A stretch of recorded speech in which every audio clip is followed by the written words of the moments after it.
जी महाराज का स्थान।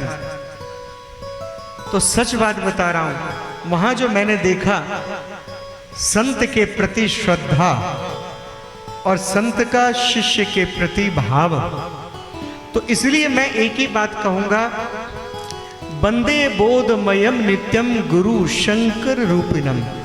गुरु को शिव समान होना चाहिए।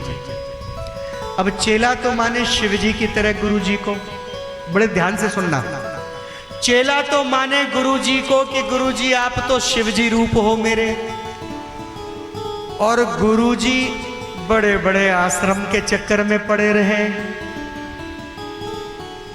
तो गुरु जी भी तो शिव समान बन के दिखाए कि मैं शिव जी की तरह अवधूत हूं, कि हमने कभी कोई आश्रम नहीं बनाना, लंबा चौड़ा फौज नहीं करना, बहुत सारा माल इकट्ठा नहीं करना, अरे 100 गज के मकान से निकल के 5000 गज का आश्रम नहीं बनाना। कभी शंकर भगवान का आश्रम देखा है किसी ने? तो गुरु शंकर रूपिणम, गुरु शिव रूप है, तो शिव मस्त मलंग रहते हैं, तो इसलिए मस्ती में कहीं आते और कहीं जाते हैं।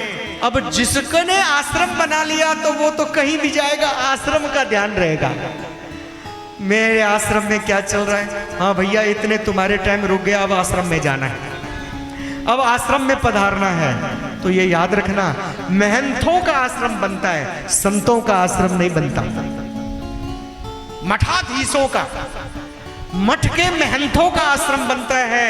महंत आश्रम बनाए, संत कभी जाए तो महंतों के पास रहते हैं और आगे बढ़ जाते हैं, संत कभी आश्रम नहीं बनाते। हम लोग जानते नहीं कि संत और महंत में क्या अंतर है। महंत होते मठाधीश, मठ के अंदर बैठने वाला।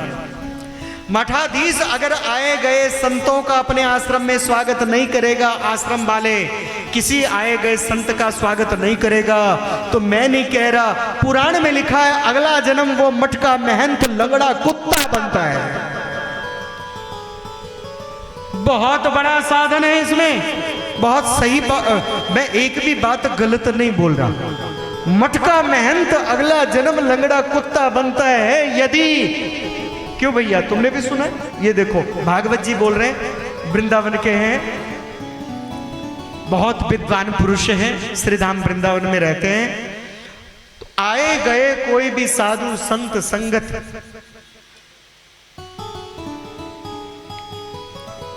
इस काम के लिए वृंदावन का एक ही सबसे दिव्य मठ है, जिसमें आज तक बरसों से स्वागत हो रहा है, सैकड़ों वर्षों से स्वागत हो रहा है संत महापुरुषों का, आए गए हर व्यक्ति का। कोई भी आए सीधा भोजन पाए, किसी को मना नहीं है, खुला दरवाजा है। वृंदावन में कौन सी जगह पता है? सुदामा कुटीर। कभी सुना नहीं होगा आप लोगों ने, सुना है तो गए नहीं होंगे। सुदामा कुटीर बरसों से, 500-700 वर्षों से निरंतर संतों की सेवा वहां चल रही है। खुद भले ही भूखे रह जाए, आए गया अतिथि कभी भूखा नहीं रहेगा। और इतना अन्नपूर्णा की कृपा है कि कितने भी व्यक्ति आ जाए पंगत के समय, तीनों टाइम मिलेगा। क्यों प्रभु जी?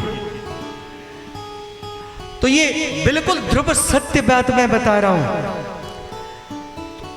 ऐसा तो मठ का महंत अगर बनो तो सुनो, और सही ढंग से अगर कर्तव्य निभा लिया तो मठ का महंत साक्षात महादेव के अंदर समा जाते हैं, महादेवी के पूर्व में जाते हैं।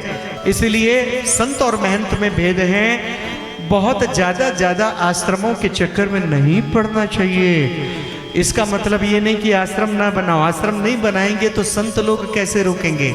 आश्रम का मतलब जहां जाके ज्ञान की शिक्षा दे, जहां श्रम कराए, तप कराए। श्रम का मतलब तप कराए, साधना कराए, साधना कराए, तप कराए। ये नहीं कि आश्रम में गए खूब इधर से उधर घूमे, इधर से उधर घूमे, गंगा नहाए, यमुना नहाए, आश्रम में रुके, रात बिताए। अरे नहीं भाई, आश्रम में जाओ तो खूब कीर्तन करो। अपने आश्रम के संत का धर्म बनता है कि आप लोगों को सुंदर शिक्षा दे, आप लोगों को बैठा करके घंटों आप लोगों को सदुपदेश दे, सदमार्ग दे, और बड़े भाव प्रेम से रखे। नहीं तो इन चक्कर में नहीं तो आश्रम ना बनाए। क्योंकि साधकों को सुधारने से ही महंत का कल्याण होता है, अन्यथा नहीं। इसलिए ऐसा कहा जाता है कि गुरु और शिव दोनों एक ही हैं। गुरु शंकर रूपिणम, गुरु साक्षात शिव रूप है, तो इसलिए शिव के समान आसक्ति से परे संत को होना चाहिए। बोले कैसे? शिव गुरु शिव गुरु शिव गुरु, वो ही है मेरे परम गुरु। शिव गुरु शिव गुरु शिव गुरु शिव गुरु